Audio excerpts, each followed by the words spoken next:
It's not unusual for skeptics to raise the question about the talking snake in Genesis 3. It really bothers them. I think it's really ridiculous.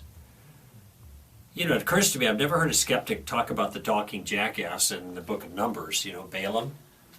Maybe it's because they're used to hearing talking jackasses, I don't know, but not snakes. In any event, how do we respond to that particular issue? And the way to respond, I think, is to point out that these things have worldview ramifications, or maybe put a different way, a thing is either ridiculous or not ridiculous based on the worldview you're committed to. An atheist is committed to a materialistic worldview. In the atheist world, not only do snakes not talk, but snakes can't talk. Nor can donkeys for that matter, but that's another issue. And so consequently, if they read about snakes talking in the Bible, this must be really ridiculous, this must be stupid. But of course that would be true of any miracle in the Bible. And in fact, that's the way they respond. They just like to pick on this one because it seems the most bizarre.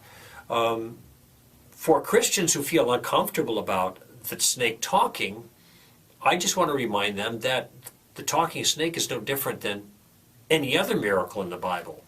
Page back a couple of pages to the first line of our story, and that line goes like this: in the beginning, God created the heavens and the earth.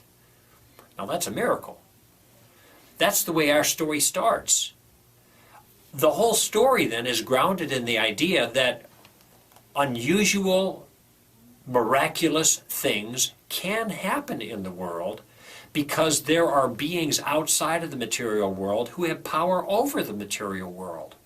And if we have good reason to believe that the Christian narrative has some validity, and I think there is good reason scientifically to believe that that first line I just cited is an accurate representation, Big Bang cosmology confirms the idea that there was a beginning where everything came into existence, and our narrative, our story, explains how that all started. So if we do live in a world that was started the way the Bible says it was started, then things like talking snakes, though maybe not the kind of thing you'd run into every day, but certainly would be possible.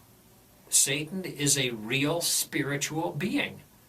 Spiritual beings can use physical bodies to speak through. I'm doing it right now. I am an immaterial soul speaking through a material body. You take my soul away, this body isn't going to talk. I'll be dead. So something like talking snakes, though it is unusual in our worldview, they're not impossible.